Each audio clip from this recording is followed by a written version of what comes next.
10월 말일이잖아요. 네, 다시 봐도 너무 반가운 것 같습니다. 최관섭 장로님이 들어오시면서 더 잘생기셨다고. 요새 제가 잘 들어보지 못했는데 감사합니다. 네. 보통 글은 마침표로 찍죠. 그러니까 뭐뭐 하였습니다. 뭐 행복하게 살았습니다. 근데 모든 성경도 거의 다 마침표로 끝이 나는데 유일하게 물음표로 끝나는 성경이 있습니다. 그러니까 하나님이 질문을 던지면서 끝나는 성경이 있습니다. 혹시 어딘지 아십니까? 네. 모르십니까? 힌트를 드리면 구약입니다. 네, 죄송합니다. 요나서입니다. 요나서. 저는 요나서를 자주 읽는데 이유 중에 하나가 짧습니다. 그래서 쉽게 읽을 수 있어요. 4장밖에 되지 않아요. 여러분 요나서 잘 아시죠? 요나서는 이렇게 시작해요. 하나님이 요나라고 하는 선지자에게 명령을 하나 주십니다. 어디로 가라고요? 니느웨로 가라. 니느웨에 악독, 죄가 너무 번영하니까 가서 회개하라고 전하라고 하는 명령을 주십니다. 요나는 어디로 가죠? 다시스로 갑니다.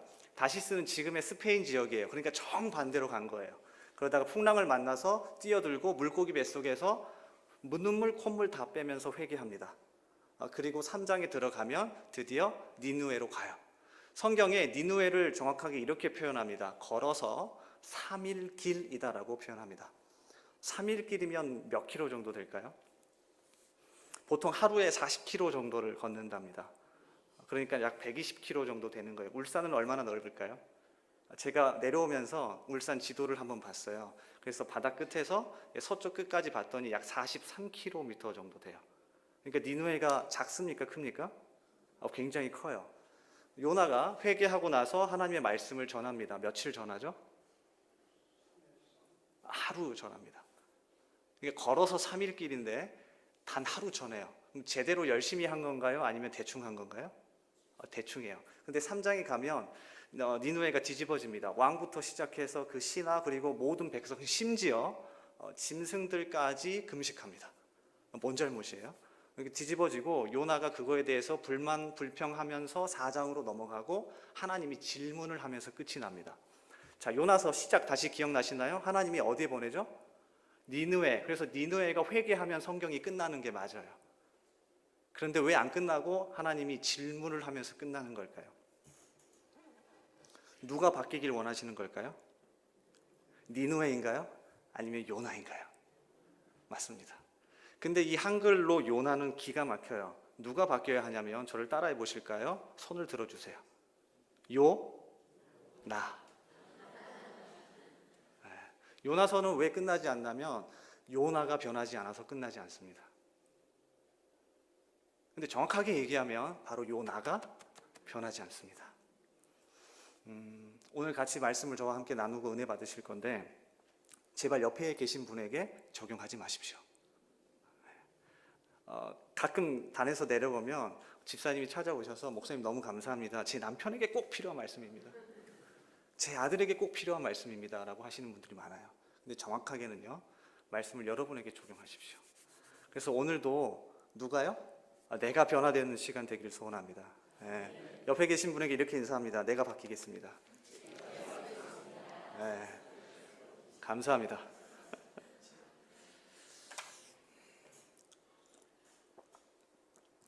처음처럼이라는 제목으로 오늘 사무엘상 15장 말씀을 읽었는데 같이 말씀 나누겠습니다. 처음처럼 하면 뭐가 생각나십니까?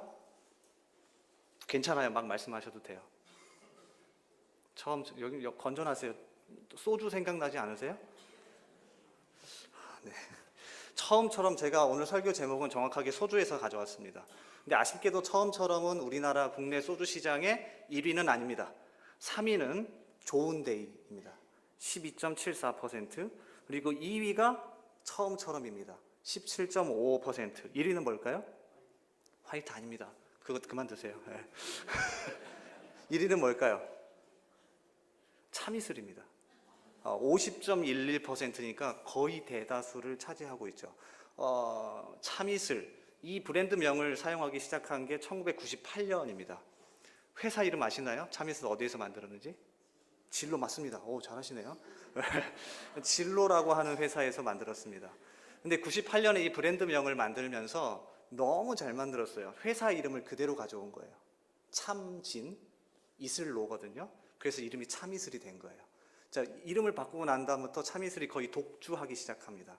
그러다가 참이슬의 대항마가 등장하는데 그게 처음처럼입니다. 흥미로운 점은 뭐냐면 참이슬하고 처음처럼의 브랜드명을 만든 사람이 동일 인물입니다. 최근에 약간 이슈가 되신 분인데 현재는 국회의원인데요. 혹시 아시안게임 야구 대표팀 선발 때문에 청문회 보셨나요? 그때 굉장히 이슈가 됐던 손혜원 씨가 이 브랜드명 두 개를 다 같이 만듭니다. 처음처럼도 만들었고 그 다음에 참이슬도 만들어냅니다. 근데 이 처음처럼은 사실 만들어냈다기보다는 성공회 대학교 신영복 교수의 글을 그대로 가져왔어요. 한번 제가 읽어드릴 테니까 들어보세요.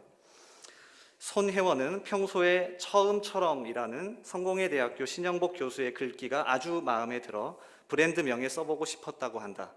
그린소주의 리뉴얼을 준비하고 있던 생산자인 두산에서는 처음처럼 목 넘김이 좋다라는 의미로 해석하여 처음처럼을 그린소주의 새로운 브랜드명으로 결정하였다. 손혜원은 가장 대중적인 제품인 소주에 신영복 교수의 글귀가 쓰여 신영복 교수가 오해를 받지 않을까 걱정하였으나 신영복은 처음처럼을 돈을 받고 팔 수 없다고 하면서 어떠한 사례도 거절하였다. 굉장히 쿨하신 분이에요.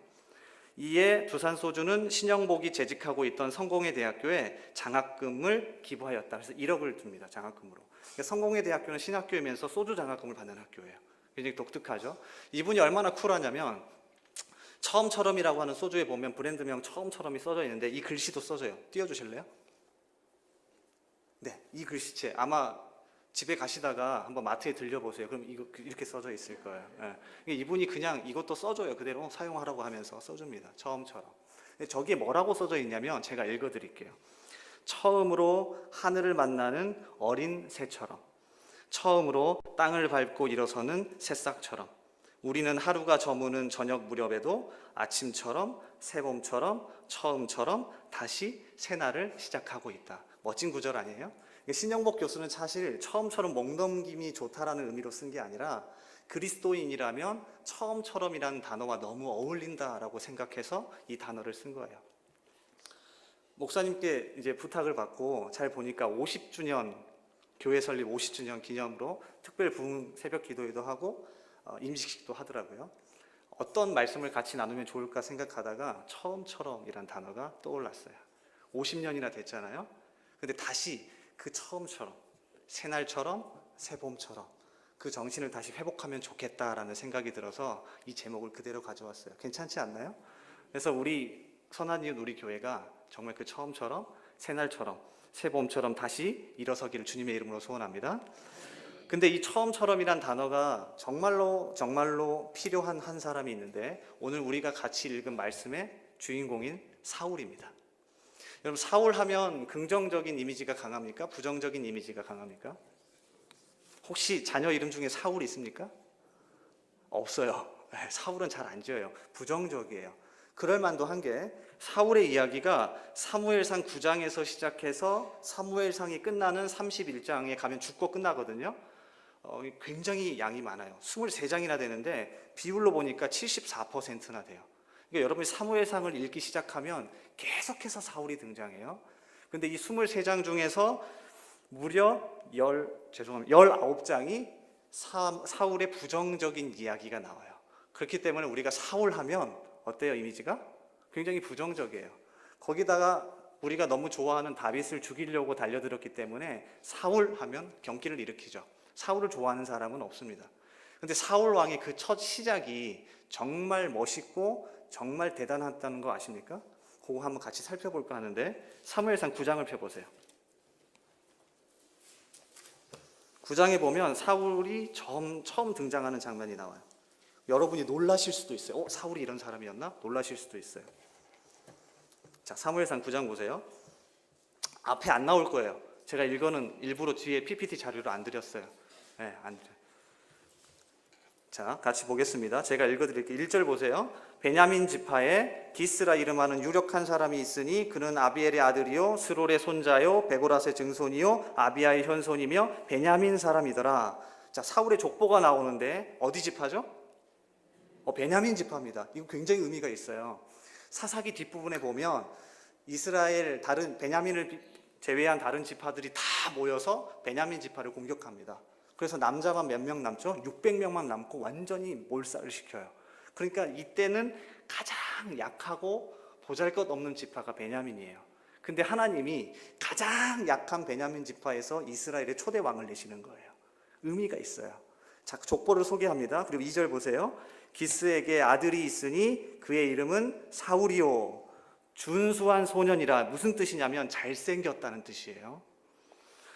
이스라엘 자손 중에 그보다 더 준수한 자가 없고 키는 모든 백성보다 어깨 위만큼 더 컸더라. 그러니까 키도 크고 얼굴도 잘생겼어요. 누가 생각나시죠? 네, 감사합니다. 자, 죄송합니다. 이상하게 자랑만 들었어요. 네. 자, 그리고 3절에 보시면 사울의 이제 일상적인 이야기가 나오는데, 사울의 아버지 기스가 암나기들을 잃고 그의 아들 사울에게 이르되 너는 일어나 한 사환을 데리고 가서 암나기들을 찾으라 하며, 아버지가 암나기를 잃어버렸어요. 그래서 아들에게 시키는 거예요, 찾아오라고. 그래서 사환을 한 명 붙여서 두 명이 찾으러 가는 거예요. 자, 4절 보세요. 그가 에브라임 산지와 살리사 땅으로, 살리사는 에브라임 산지의 북쪽 끝이에요. 두루 다녀보았으나 찾지 못하고 사할림 땅으로 두루 다녀보았으나, 사할림은 에브라임 산지 남쪽 끝이에요. 그곳에는 없었고 베냐민 사람의 땅으로 두루 다녀보았으나 찾지 못하니라. 자, 보세요. 아버지가 암나기들을 찾으라고 보냈더니 산지 전체를 훑고 다녀요. 성실한 사람입니까? 불성실한 사람입니까? 굉장히 성실해요. 자, 5절 보세요. 그들이 숲 땅에 이른 때에, 숲은 베델 아래쪽에 있는 도시예요. 그러니까 굉장히 산지를 다 훑다가 없으니까 벗어나서 저 아래쪽까지 찾으러 간 거예요. 굉장히 성실해요. 아버지가 시킨 일에 대해서.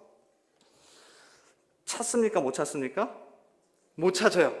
자, 이쯤 되면 여러분이 아들이에요. 짜증이 납니까? 안 납니까? 다들 너무 착하시네요. 저는 짜증이 날 것 같아요. 보세요. 산지 전체를 사환하고 하면 같이 암나기들을 찾으러 훑으러 다니는 거 못 찾았어요. 이쯤 되면 아버지에 대한 원망이 가득할 것 같기도 한데, 오히려 5절 뒷부분에 보세요. 사환에게 이르되 돌아가자. 내 아버지께서 암나기 생각은 고사하고 우리를 위하여 걱정하실까 두려워하노라 하니. 여러분, 이런 사람이 어딨죠? 얼굴 잘생겼죠? 키도 크죠? 성실하죠? 거기다가 아버지를 걱정하는 마음까지. 혹시 여기 딸 있으면 사위로 삼고 싶지 않겠습니까? 굉장한 인물이에요. 근데 우리는 사울에 대해서 편견을 가지고 있죠. 별로라는 생각을. 그 시작은 굉장히 좋아요. 거기다가 6절 이하에 보면, 이건 나중에 집에 가서 읽어보세요. 기니까. 6절 이하에 보면 사울이 막 돌아다니다가 사무엘을 만나요. 근데 사무엘을 만났을 때 얼마나 겸손하게 대하는지 몰라요. 뒤에 넘어가면 10장에 보면 10장 10절에는 이렇게 표현되어 있어요. 그들이 산에 이를 때 선지자의 무리가 그를 영접하고 하나님의 영이 사울에게 크게 임함으로 그가 그들 중에서 예언을 하니, 심지어 하나님의 영이 임해서 예언을 하기까지 해요. 믿음 좋지, 잘생겼지, 성실하지, 효자지, 이런 사람이 어딨죠? 그러니까 그 어떤 왕의 시작을 찾아보더라도 사울처럼 그 시작이 좋은 사람이 없다고요. 근데 우리가 아시다시피 사울의 마지막은 좋지 않았죠. 그러니까 처음처럼이 아니라 변질되어서 다른 사람처럼 살아갑니다. 그래서 오늘 뭘 같이 나누고 싶냐면, 어떻게 하면 변질되지 않고 처음처럼 우리가 다시 살아갈 수 있을까? 두 가지를 함께 같이 고민해 보고자 합니다. 몇 가지요? 두 가지요. 별거 안 되죠? 그래서 오늘 나가실 때 이 두 가지를 꼭 같이 기억하면 좋을 것 같아요. 첫 번째, 띄워주세요. 자, 같이 읽어볼까요? 자, 시작. 오케이, 좀 더 크게, 저녁이니까요. 힘을 내서. 자, 시작. 뭘 남기라고요? 삶의 흔적을요. 사람은요, 자기가 살아가면서 흔적을 가지고 그것이 자기의 정체성이 됩니다. 최근에 제가 지금 놀고 있잖아요. 그래서 책을 읽을 기회가 많아서 그 호메로스의 오디세이아라고 하는 책을 다시 읽기 시작했어요. 굉장히 어려운데 그래도 나름 재밌어요. 주인공은 오디세우스예요. 트로이 전쟁을 마치고 집으로 돌아가는데 온갖 고난과 역경을 겪으면서 집으로 돌아가는 거예요. 근데 집에 딱 도착했는데 얼마나 고생을 많이 했는지 마누라도 못 알아봐요. 아들도 못 알아봐요. 누가 알아보는 줄 알아요? 어렸을 때부터 키웠던 유모가 알아봐요. 어떻게 알아보냐면 이 오디세우스가 어렸을 때 워낙 사냥을 좋아해서 멧돼지 사냥을 가다가 물려가지고 뭐가 생겼을까요? 흉터가 생긴 거예요. 유모가 씻기다가 오디세우스냐 하고 알아봐요. 그러니까 내 삶의 흔적은요, 나를 숨길 수 없어요. 어떤 흔적을 남기느냐가. 여러분, 예수님도 삶의 흔적을 남기셨을까요? 안 남기셨을까요? 예수님이 십자가에서 못 박혀 돌아가시고 3일 만에 부활하셨어요. 완벽한 부활의 몸을 입고 부활하셨어요.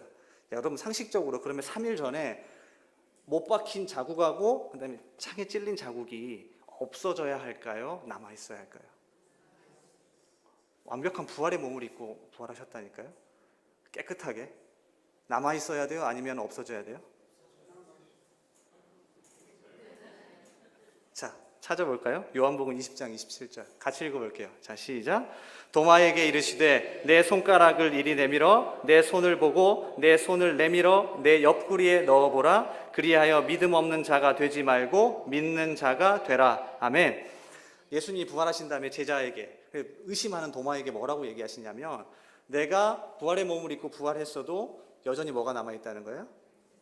십자가 자국 이게 남아있으니까 만져봐. 창에 찔린 자국 남아있으니까 만져봐 라고 얘기하시는 거예요. 이게 예수님의 삶의 흔적이에요. 내가 이만큼 너희를 사랑한다라고 하는 삶의 흔적이에요. 예수님도 자기의 삶의 흔적으로 뭘 보여주시는 거예요? 내가 어떤 사람인지를 보여주시는 거예요. 이걸 보면서 저는 어떤 사람인지 제 삶의 흔적을 찾아보기 시작했어요. 찾다 보니까 제 몸의 가장 큰 흉터는 왼쪽 무릎에 있거든요. 약 7cm 정도 되는 흉터가 있는데, 언제 다쳤냐면 고3 때 축구하다가 다쳤어요. 그래가지고 수술을 하고 한 달 정도 병원에 입원해 있었거든요. 난리가 난 거예요. 공부해야 될 고3이 공부는 안 하고 축구하다가 한 달 입원해 있으니까 전 너무 좋았어요. 네. 근데 이 흉터를 보면서 항상 내가 얼마나 운동을 좋아하는구나 다시 한번 되새기는 거예요. 저는 무릎을 꿇을 수가 없어요. 왜냐하면 발목을 다 다쳐가지고 무릎이 안 꿇어져요, 운동하다가. 근데 대다수의 많은 분들이 목사니까 기도를 하도 무릎 꿇고 많이 해서 무릎이 안 꿇어지지 않아요. 아니요, 발목 운동하다가 그런 거예요. 제가 군목 사역 첫 사역지가 울산 방공포대였거든요. 산 꼭대기에 부대가 있어요. 근데 운동하다가 오른쪽에 기부스를 했어요, 발에. 운전을 못 하잖아요. 우리 장인어른 저기 계시는데 한 일주일인가 일주일 반을 저를 출퇴근시켜 줬어요. 운전이 안 되니까.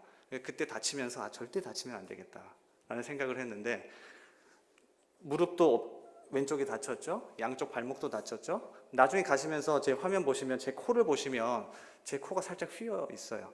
왜냐면 결혼 일주일 앞두고 축구하다가 코뼈가 부러져가지고 굿모닝 병원 여기 옆에 있잖아요. 여기서 수술받고 일주일 입원해 있었거든요. 그래서 잘 보시면 수술 잘못해가지고 성형외과 의사한테 받았는데 좀 이상해요. 좀 휘어 있어요. 그러니까 얼굴을 보면서 코를 볼 때마다 나 축구하다가 다쳤지. 그러니까 저는 어떤 사람이죠? 그러니까 목사가 아니라 이건 뭔지 모르겠어요. 그러니까 내가 나의 삶의 흔적을 통해서 내가 어떤 사람인지를 드러내는 거예요. 그러니까 내가 어떤 삶의 흔적을 남기냐에 따라서 내가 변질되지 않고 처음처럼 다시금 힘을 내서 일어서서 살아갈 수 있어요. 사울 볼게요. 사울이 처음에 어떤 흔적을 남기는지 잘 볼게요. 자, 왕이 됐습니다. 고대 근동지방에서 왕이 돼서 자기 삶의 흔적과 자기 삶의 업적을 남길 수 있는 가장 좋은 게 뭘까요? 맞습니다. 전쟁입니다. 전쟁을 해서 이기거나 전쟁을 해서 땅을 넓히면 돼요. 그래서 사울에게도 좋은 기회가 생깁니다. 왕이 등극하자마자 전쟁이 발발해요. 암몬이라고 하는 족속이 쳐들어온 거예요. 요단강 동편에 길르앗 야베스라고 하는 곳에 쳐들어옵니다. 평소 같으면 강 동쪽에 이르니까 관여하지 않아요. 근데 사울이 군사들을 모아서 강을 건너서 암몬을 물리칩니다. 난리가 난 거예요. 최고다. 최고의 왕을 우리에게 주셨다. 사울을 반대한 사람 잡아 죽이자라고 하는 여론이 일어납니다. 그때 사울이 어떻게 할까요? 집사님 앞에 계시는데 그때 왕이면 어떻게 하시겠어요? 네. 반대파 죽이고 다시. 네. 사울이 어떻게 하는지 볼게요. 사무엘상 11장 12절 13절 같이 읽어볼게요. 띄워주세요. 자, 시작. 백성이 사무엘에게 이르되 사울이 어찌 우리를 다스리겠느냐 한 자가 누구니까? 그들을 끌어내소서 우리가 죽이겠나이다. 13절 사울이 이르되 이날에는 사람을 죽이지 못하리니 여호와께서 오늘 이스라엘 중에 구원을 베푸셨음이니라. 아멘. 사울이 한 거 맞아요. 사울이 군사를 모아서 강을 건너서 아몬을 물리쳤다고요. 내가 한 거잖아요. 근데 사울이 지금 삶의 흔적을 누구로 남겨요? 여호와 하나님이 하셨습니다. 그럼 저와 여러분이 내 삶의 흔적에 하나님을 남기길 소원합니다. 당신이 하셨습니다. 내가 한 게 아니라 당신이 나를 여기까지 끌고 오셨습니다. 우리 교회 50년간 하나님 당신이 끌고 오셨습니다 라고 하는 흔적을 남길 수 있어요. 그래야 변질되지 않고 처음처럼 새날처럼 살아갈 수 있는 거죠. 근데 사울이 변질되죠. 자, 볼게요. 어떻게 되는지. 15장으로 넘어가 보시면 15장 12절이에요. 15장 12절. 자, 같이 읽습니다. 자, 시작. 사무엘이 사울을 만나려고 아침에 일찍이 일어났더니 어떤 사람이 사무엘에게 말하여 이르되 사울이 갈멜에 이르러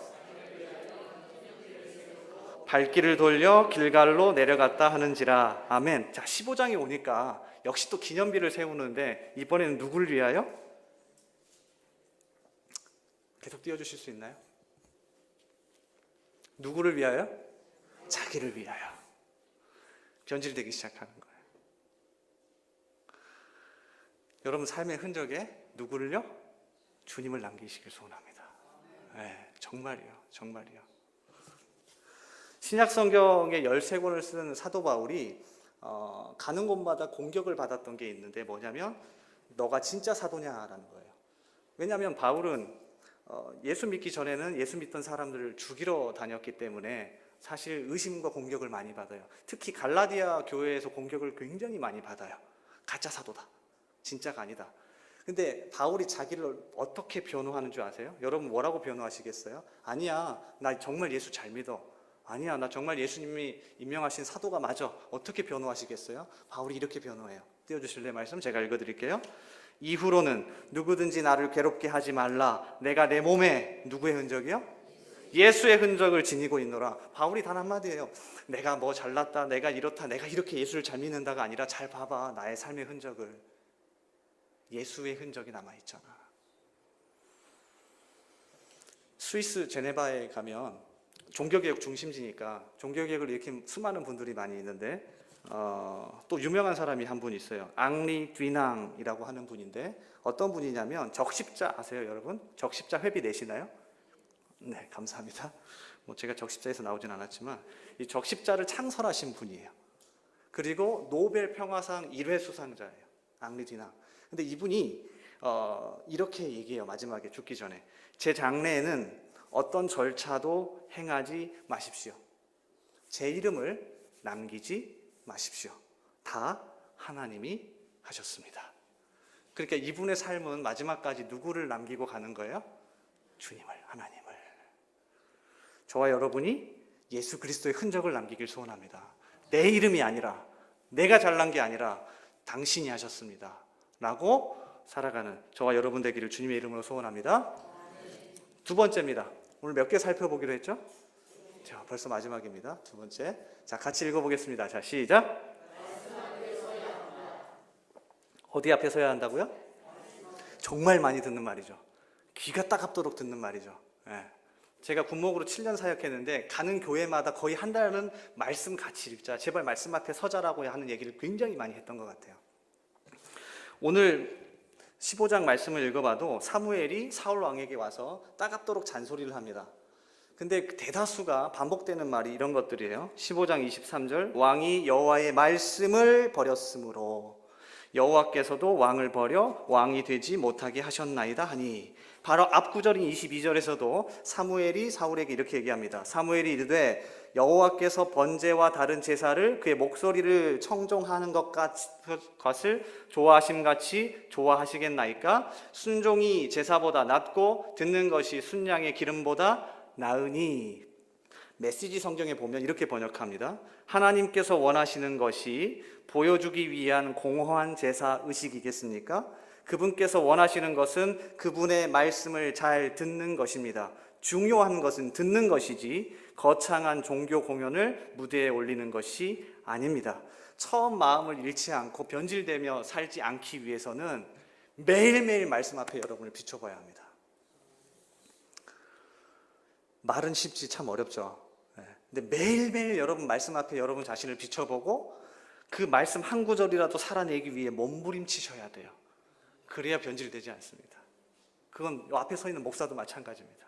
말씀 앞에 내 자신을 비춰보지 않으면 변질될 수밖에 없어요. 하루는 루즈벨트 대통령이 사람들이 회의 이렇게 파티에 모여 있는데 대통령이잖아요. 근데 대통령인데도 자기 말을 안 듣는 것 같더래요. 그래서 이렇게 지나가면서 오늘 아침에 제가 할머니를 죽였습니다 라고 얘기를 했어요. 사람들이 뭐라고 반응을 할까요? 세 가지 반응이 돌아왔는데, 첫 번째, 참 잘하셨습니다. 다음에도 그렇게 하세요. 정말 멋지네요 라는 말이 돌아왔대요. 놀랍죠? 그 수많은 사람들이 모여 있는데 뭐 하는 거예요? 듣는 거예요? 듣지 않은 거예요? 안 듣는 거예요. 우리 똑같아요. 수도 없이 많은 말씀을 듣고 말씀 앞에 서지만 듣지 않죠. 비춰보지 않죠. 그렇지 않아요? 네. 신약 성경에 바울이 자기가 너무 사랑했던 아들처럼 사랑했던 사역자 디모데에게 거의 죽기 전에 유언처럼 쓴 성경이 디모데 전후서입니다. 근데 디모데 후서에 보면 바울이 디모데에게 잔소리를 해요. 자, 3장 1절부터 보면 이렇게 시작해요. 너는 여기서 너는 디모데입니다. 너는 이것을 알라. 말세에 고통하는 때가 이르러 사람들이 자기를 사랑하며 돈을 사랑하며 자랑하며 교만하며 비방하며 부모를 거역하며 감사하지 아니하며 거룩하지 아니하며 무정하며 원통함을 풀지 아니하며 모함하며 절제하지 못하며 사나우며 선한 것을 좋아하지 아니하며 배신하며 조급하며 자만하며 쾌락을 사랑하기를 하나님 사랑하는 것보다 더하며 쭉 반복하면서 13절에 악한 사람들과 속이는 자들은 더욱 악하여져서 속이기도 하고 속기도 하나니 이 세상이 가지고 있는 모든 것들을 열거해요. 그러면서 바울이 이렇게 얘기합니다. 14절 그러나 너는 배우고 확실한 일에 거하라. 너는 내가 누구에게서 배운 것을 알며 또 어려서부터 성경을 알았나니 성경은 능히 너로 하여금 그리스도 예수 안에 있는 믿음으로 말미암아 구원에 이르는 지혜가 있게 하느니라. 모든 성경은 하나님의 감동으로 된 것으로 교훈과 책망과 바르게 함과 의로 교육하기에 유익하니 이는 하나님의 사람으로 온전하게 하며 모든 선한 일을 행할 능력을 갖추게 하려 함이라. 3장 처음부터 굉장한 잔소리를 해요. 세상이 이렇게 약하다. 그러니 너는 뭐 해라? 매일매일 네 자신을 말씀 앞에 비춰보라는 거예요. 아니 여러분 이거 안 하면서 어떻게 세상 속에서 믿음을 지키면서 사실 수 있어요? 그렇지 않아요? 이와 비슷한 이야기는 성경에 수도 없이 많이 나옵니다. 모세가 죽고 2세대 지도자로 여호수아가 세워집니다. 여러분 기억나시나요? 여호수아 1장에 보면 하나님이 찾아오세요. 모세가 죽은 후에 여호수아에게 찾아오셔서 격려하십니다. 딱 두 마디예요. 자 보세요. 제가 읽어드릴게요. 여호수아 1장 7절에서 8절. 우리 같이 읽어볼게요. 7장 7절에서 8절 같이 읽습니다. 오직 강하고 극히 담대하여 나의 종 모세가 내게 명령한 그 율법을 다 지켜 행하고 우로나 좌로나 치우치지 말라. 그리하면 어디로 가든지 형통하리니 이 율법책을 내 입에서 떠나지 말게 하며 주야로 그것을 묵상하여 그 안에 기록된 대로 다 지켜 행하라. 그리하면 내 길이 평탄하게 될 것이며 내가 형통하리라. 아멘. 두 마디예요. 강하고 담대하라. 그리고 또 한 가지는 뭐예요? 말씀을 묵상하는 힘을 길러라. 근데 제가 보기엔 너무 불공평해요. 잘 보세요. 모세는 하나님 저 말을 못해요 했더니 누굴 주시죠? 아론을 줬어요. 하나님 저에게는 능력이 없어요. 저 지금 나이가 80인데 힘이 없어요. 뭘 주시죠? 능력의 지팡이를 주세요. 자, 여호수아는 지금 요단강을 건너서 군인들이 아니에요. 40년 동안 광야 생활을 했기 때문에 이들을 데리고 들어가서 전쟁을 해야 돼요. 뭐가 필요할까요? 칼. 네, 감사합니다. 굉장히 강력한 힘과 능력과 무기가 필요하죠. 근데 여호수아에게 딱 두 마디예요. 강하고 담대하라. 두 번째는 뭐예요? 말씀을 묵상하는 힘을 길러라. 근데 이게 우리 상황과 너무 똑같지 않아요? 우리에게 뭐가 여전히 필요하죠? 모세가 가지고 있었던 말 잘하는 아론과 강력한 능력의 지팡이가 필요하죠, 우리에게. 근데 하나님 말씀하시는 거예요. 아니야. 뭐 하라고요? 말씀을 묵상하는 힘을 기르라는 거예요. 너 자신을 말씀 앞에 비춰보라는 거예요. 너무 중요해요. 10월이 종교개혁 주일이 있어서 종교개혁 특집으로 크리스찬니티 투데이 기독교 잡지인데요. 여기에 이제 오직 성경이라고 제목을 잡아서 많은 글들이 실렸더라고요. 여기 재미있는 일화가 하나 실려서 제가 가져왔는데 들어보세요. 장로님하고 권사님의 이야기예요. 장로님이 얼마나 고지식하시던지 젊었을 때 한 번 삐지면 최소 한 달은 말을 안 하시는 분이래요. 보통은 여성분이 말을 잘 안 하시잖아요. 근데 이분이, 남성분이, 장로님이 뭔가 아내가 잘못을 하면 한 일주일, 2주일, 아니 한 달까지도 말을 안 한대요. 근데 그날 아침에 딱 싸우니까 이거 한 달짜리다, 큰일 났다 하고 장로님이 나가셨는데 들어오시면서 저녁에 바로 이야기를 하고 미안하다라고 얘기하더래요. 깜짝 놀란 거예요. 이유를 들어봤더니 이 장로님이 한 가지 좋은 습관을 가지고 있는데 매일매일 말씀 앞에 자신을 비춰보기 위해서 점심을 먹고 성경을 읽으신대요. 근데 그날 뭘 읽었냐면 에베소서 4장 24절 말씀을 읽으신 거예요. 해가 지도록 분을 품지 말고. 근데 이 말씀을 본인한테 적용을 한 거죠. 잘 보니까 본인이 너무한 거예요. 그래서 집에 가서 내가 너무 잘못했다 하고 미안하다 하고 다시는 그러지 않더래요. 권사님이 이렇게 글을 썼어요. 저 사람은 사람의 말은 몰라도 하나님의 말씀이 이렇다 인정되면 무조건 순종해요. 해가 지도록 분을 품지 말고라는 말씀을 깨닫고 저에게 사과한 그날부터 오늘까지 그 말씀을 지키고 있습니다. 처음엔 성격이 많이 달라서 힘들고 상처도 많이 받고 했는데 늘 말씀대로 자기를 돌아보고 깨달은 대로 살아내니 시간이 갈수록 존경하게 되더라고요. 지금은 정말 존경하는 남편이에요. 멋지지 않습니까? 그러니까 매일매일 말씀 앞에 내 자신을 비춰보는 사람은 변질되지 않고 새날처럼 처음처럼 살아갈 수 있는 거죠.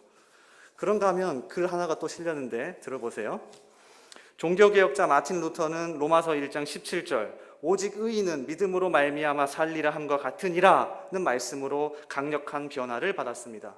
고아의 아버지 조지 뮬러는 요한복음 3장 16절 하나님이 세상을 이처럼 사랑하사 독생자를 주셨으니 이는 그를 믿는 자마다 멸망하지 않고 영생을 얻게 하려 하심이라 이 말씀으로 일생을 살았습니다.